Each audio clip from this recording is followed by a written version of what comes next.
नमस्कार दोस्तों, welcome back to Money Matters. बात करेंगे आज रिलैक्सो फुटवियर के ऊपर।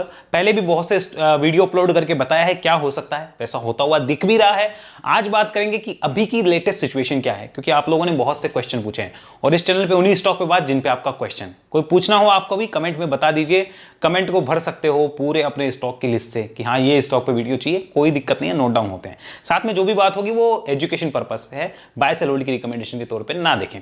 करते हैं स्टॉक के ऊपर बात बिना टाइम गवाए हुए। और देखिए, सबसे पहले आपको स्क्रीन पे दिख रहा होगा रिलैक्सो का जो करेक्शन हुआ है वो लगभग 49% अपने हाई से हो चुका है और इसके बाद में एक छोटा स्विंग भी बना है। लेकिन ये जो कैंडल बनी है ना, जिसमें ये इतना लोअर शेडो आया है, ये एक नेगेटिव है मंथली चार्ट पे, इतना मुझे पता चल गया। तो मंथली चार्ट फिलहाल बुलिश है क्या? जी नहीं है।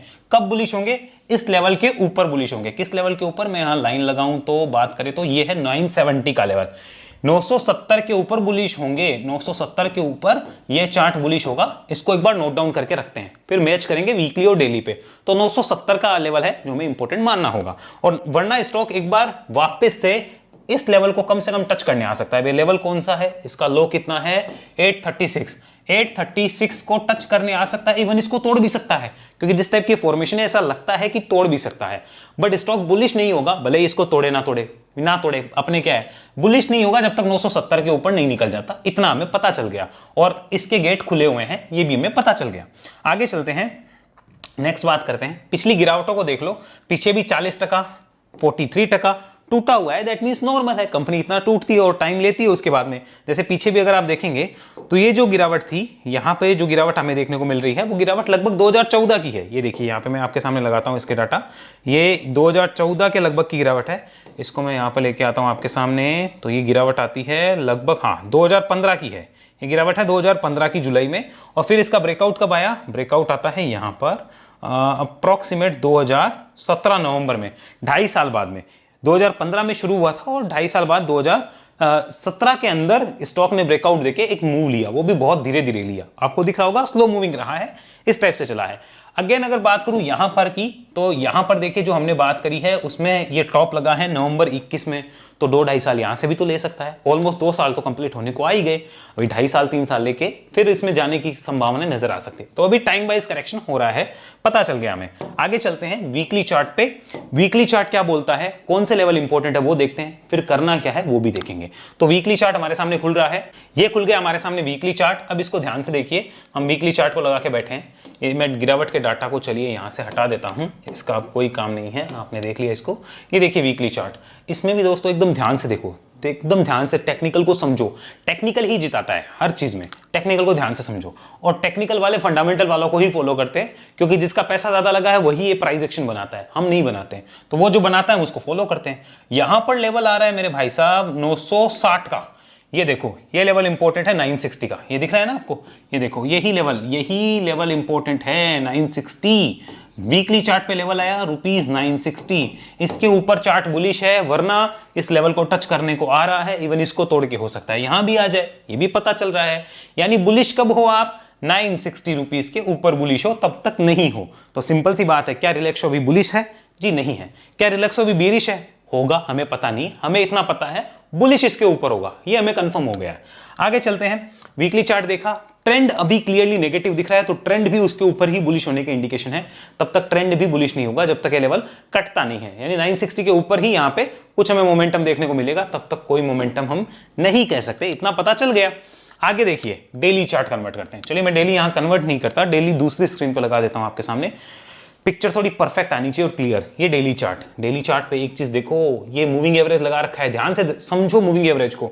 यहां पे देखो, अभी मूविंग एवरेज के देखो, ये मूविंग एवरेज तो हमने तोड़ा था, कब तोड़ा था? लास्ट में हमारी बात हुई है जून के, ये लग रहा है अप्रैल में, अप्रैल 22 में ये टूटा है, अप्रैल 22 में टूटा है। अब वापस उसका ब्रेकआउट अभी तक नहीं आया, ये ब्रेकआउट कंसिडर नहीं होगा, क्योंकि मंथली और वीकली बुलिश नहीं थे।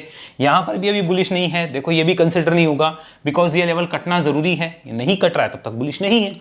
यानी अगर अब ये फ्यूचर में कभी भी कटता है इसके ऊपर, तब जाके वो लगभग 1.5-2 साल का एक ब्रेकआउट होगा, तब हम सोचेंगे कि हाँ कुछ हो रहा है। अभी तक चार्ट बुलिश नहीं है, डेली वीकली मंथली तीनों बुलिश चाहिए, नहीं है, इतना हमें पता चल गया। अब चलो इसको हम यहां से मिटाते हैं, बात करते हैं डेली चार्ट के इंपॉर्टेंट लेवल की। तो यहां पर मैं कर्सर रखता हूं, लेट्स हैव अ लुक। ये मैंने कर्सर रखा 960, इस पे भी पता चल गया। ये रेजिस्टेंस पॉइंट 960 का यहां से गिरा था, ये सपोर्ट था, यहां सपोर्ट था, यहां सपोर्ट, यहां सपोर्ट, यहां सपोर्ट, यहां रेजिस्टेंस, यहां रेजिस्टेंस। ये बीच में तो खाली एक छोटा सा शेडो गया है, इसको कंसिडर नहीं कर सकते क्योंकि प्राइस एक्शन कहां है 960। तो हमें पता चल गया 960 का level important, daily plus weekly पे 960 इंपॉर्टेंट, मंथली पे कितना है 970। हम कंफ्यूजन नहीं रखेंगे, 960 को प्रिविलेज देंगे, 960 को प्रेफर करेंगे बिकॉज यहां पर हमें कंफर्मेशन और किस चीज की आ रही है, हमारे 200 मूविंग एवरेज की भी कंफर्मेशन है। तो ज्यादा कंफर्मेशन 960 पे है, तो रिलैक्सो कब बुलिश होगा 960 के ऊपर बुलिश होगा। तो इसका मतलब रिलैक्सो आज बेरिश है, होगा भाई पता नहीं, बुलिश 960 के ऊपर होगा, इतना हमें पता है, तो ये हमें पता चल गया। अब बात करते हैं अगेन वीकली चार्ट पे, करना क्या है देखो, तो वो चीज है। तो ये क्लियर एक्सप्लेन हुआ आपके सामने कि अभी कैसा चल रहा है, अब करना क्या है उस पर बात करेंगे। एक चीज ध्यान से सुनिए, स्टॉक हाई पी पे ट्रेड करता है, मुझे भी पता है, कई लोग कमेंट में आएंगे बताने के लिए ये तो हाई पी पे ट्रेड करता है, ये ऐसे है वो वैसे, पता है बाबू, हमें भी पता है, जानते हैं फंडामेंटल, हम भी देखना जानते हैं। कुछ आएंगे इसमें ग्रोथ नहीं है, ठीक है वो भी पता है।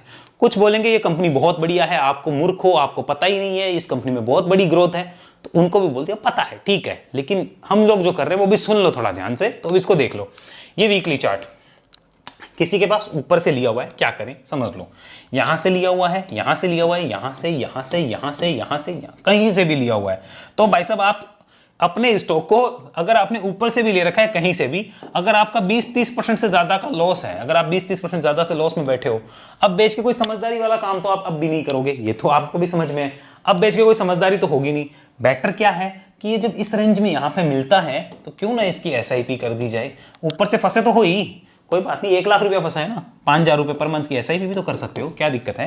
ये ज्यादा बेटर और सिंपल सॉल्यूशन नहीं है क्या इस स्टॉक से निकलने का। क्योंकि पहली गलती क्या होती है, पहली गलती ये होती है कि हम गलत प्राइस पे बाय करते हैं। पहली गलती क्या होती है, रॉन्ग प्राइस पे बाय करना। चलिए मैं लिख देता हूं, रॉन्ग प्राइस पे बाय, ये पहली गलती होती है, फर्स्ट मिस्टेक। सेकंड मिस्टेक क्या होती है, नो स्टॉप लॉस, मतलब पता ही नहीं होता है ट्रेड है इन्वेस्ट है क्या है, खुद को ही नहीं पता होता, नो स्टॉप लॉस। और इन्वेस्ट है तो उनको कोई प्लानिंग नहीं है कि कितने टुकड़ों में लेना है, कैसे लेना है, कोई प्लानिंग नहीं होती। थर्ड गलती क्या होती है, थर्ड गलती होती है selling at wrong point, selling at wrong price, यानी बाय भी रॉन्ग प्राइस पे, सेल भी रॉन्ग प्राइस पे करते हैं, फिर कहते हैं मार्केट में पैसा नहीं बनता। तो भाई चाचा जी की दुकान थोड़ी है आपके जो है पैसा बना देगा आपको। तो 3 गलतियां होती है, 2 गलतियों तक तो फिर भी आपको कोई कुछ नहीं कहता, चलो ठीक है, ये गलती आपको ले डूबती है, अब करनी है आपकी इच्छा, हमारे हिसाब से तो नहीं करनी चाहिए। अगर मैं हूं यहाँ पे तो मैं तो ये गलती बिल्कुल ना करूं कि हाँ यहाँ पे अब बेचने में कोई फायदा है, बेच के कोई फायदा भी नहीं दिखता है। आगे चलिए, आगे हम बात करते हैं इसकी वापस से, अब कि फ्रेश इन्वेस्ट करने चाहे वो क्या कर सकते हैं। तो फ्रेश इन्वेस्ट वाले समझो, यहाँ पे हम बात कर लेते हैं कि कोई यहाँ पे फ्रेश इन्वेस्ट करना चाहता है तो अब कर सकता है क्या। पहली बात तो है हाई पी पे ट्रेड करता है कंपनी, ओवर वैल्यूड है, इसके बाद किसी को करना है तो ही इसको देखें। करना चाहे तो ये चार्ट ऐसा बोलता है कि भाई ये रेंज जो है ना, ये जो रेंज है ये इन्वेस्टमेंट टाइप की रेंज है, लेकिन स्टॉक के लिए यहां पर स्ट्रिक्टली स्टॉप लॉस रखना होगा 745 का। कहीं भी कर सकते हो, टुकड़ों में लेना है ले सकते हो, कुछ भी कर सकते हो, लेकिन ये 745 का स्ट्रिक्ट स्टॉप लॉस जो रख सकता है, मतलब इस लेवल के नीचे गया एग्जिट कर दिया। लोग एग्जिट क्यों नहीं करते, क्योंकि डर लगता है हमारे बेचने के बाद ऊपर चला गया तो कोई बात नहीं, 945 पे एग्जिट किया, 950 के ऊपर तो ऊपर जाएगा, 945-50 के ऊपर होके ही जाएगा ना, ऐसा तो नहीं यहां खुला और अगले दिन 1400 पे खुल जाएगा, ऐसा तो होने से रहा यहां बंद हो गए। तो 945-50 के ऊपर जाए री एंट्री कर लो, वो सब में ताकत नहीं है तो सब कुछ हमारे हिसाब से तो होगा नहीं। 745 के नीचे आए एग्जिट, वापस 745-50 के ऊपर आ रही है, एंट्री कर लेंगे, क्या दिक्कत है, हमारे पास हमारा पैसा आ गया ना। लेकिन सेफ तो हो गए ना कि यहां से अगर तू कितना भी नीचे जा हमें कोई दिक्कत नहीं है। हालांकि ऐसा होगा नहीं, ये एग्जांपल के लिए समझा रहा हूं आपको, तो ये चीजों को समझो कि इन्वेस्ट के लिए ओके है, बट स्ट्रिक्टली आपको ये एसएल रखना होगा तभी आप इन्वेस्ट करो, वरना इन्वेस्ट मत करो, ये ध्यान रखिए। आगे चलते हैं, अब बात करते हैं कोई ट्रेड करना चाहते हैं, फ्रेश ट्रेड वालों के लिए कुछ है क्या। देखो यहां पे बात करते हैं फ्रेश ट्रेड, तो ट्रेड वालों के लिए कब है, हमने क्या बात करी, 960 की क्लोज, 960 के ऊपर है क्लोज, तो क्या वो 1 घंटे के चार्ट पे भी अगर आपको देखना आता तो आप देख सकते हो, उसके ऊपर है, उस टाइम पे आपको क्या करना है, 880 का अपना इंपॉर्टेंट लेवल रखना होगा, 880 इंपॉर्टेंट लेवल आपको रखना होगा। इमीडिएटली स्टॉक कहां जा सकता है, देखो यहां आ सकता है, मैं आपको बता देता हूं 1030-40 के आसपास, तो 1035 रुपए लिख देता हूं चलो फर्स्ट, और उसके बाद में इमीडिएटली 1100 रुपए तक का एक स्विंग बनता हुआ नजर आ रहा है, तो साफ साफ एकदम नजर आ रहा है कि हाँ यार इतना स्विंग बन सकता है, तो इसको हम अपने ध्यान में रख सकते हैं। तो ये स्विंग वालों के लिए नोट हो गया। अगर फ्रेश ट्रेड करनी हो तो कब करनी है, इस सिचुएशन में ही आपको करनी, वरना नहीं करनी। ये लेवल्स किसके साथ कंफर्म करोगे, अपने एडवाइजर के साथ कंफर्म करो और उसके बाद ही आप ट्रेड करो। तो इसको आपने नोट डाउन किया। अब यहाँ पे कोई बोलता है कि फ्रेश एसआईपी वसआईपी या कुछ कर सकते हैं क्या, कोई दिक्कत नहीं लगती है एसआईपी वालों के लिए, but subject to condition, company overvalued है। अब समझ में आता है तो करो, वरना मत करो, सिंपल सी बात है। ओवरवैल्यूड है, इस रेंज में कहीं भी हो तो एसआईपी करके बैठ सकते हैं, क्योंकि 960 के ऊपर यहाँ पे मूव बनने का चांस दिखता है, ये इस टाइप की है। लेकिन कंपनी ओवरवैल्यूड है, ये भी ध्यान रखो, तो रिटर्न एक्सपेक्टेशन फिर उतनी ही होनी चाहिए। साथ में अगर 740-50 के नीचे आती है, 45 के नीचे, तो be ready to book your losses. ये सिंपल सी कहानी है जो रिलैक्सो में आपको भी नजर आती दिख रही है। आप लोगों का क्वेश्चन था, एनालाइज कर दिया है, सारे पर्सपेक्टिव, सारी एस्पेक्ट्स जो हम उन्हें कवर करी है, हर टाइप के इन्वेस्टर की और ट्रेडर की और एसआईपी वालों की भी, तो सब कुछ कवर करके आपको बताया है। अब आपकी इच्छा, आपको क्या करना है, कंसल्ट करिए अपने फाइनेंशियल एडवाइजर के साथ। बाकी अगर ऐसी एनालिसिस सीखनी हो तो वेब एनालिसिस में आ सकते हैं, जहां 1-to-1 आप मेरे साथ सीखेंगे और फिर लाइफ टाइम हमारे ट्रेनिंग ग्रुप का पार्ट रहेंगे। For more enquiry call on this number. और अगर आप हमारे व्हाट्सएप ग्रुप से जुड़ना चाहते हैं, जहां हम प्रीमियम चार्ट पोस्ट करते हैं जिनमें मोमेंटम होता है, हम स्कैन करके आपके सामने लाते हैं, तो उसके लिए आपको जरूर द एंजल एपस्टॉक्स में अकाउंट खुलाना है, लिंक डिस्क्रिप्शन में है, और इस नंबर पर डिटेल भेज देनी है। अगले वीडियो मिलते हैं, तब तक के लिए धन्यवाद। कॉन्टैक्ट कर लीजिए वेब एनालिसिस के इस नंबर पर, और मिलेंगे आपसे अगले वीडियो में बहुत जल्द। जय हिंद, जय भारत।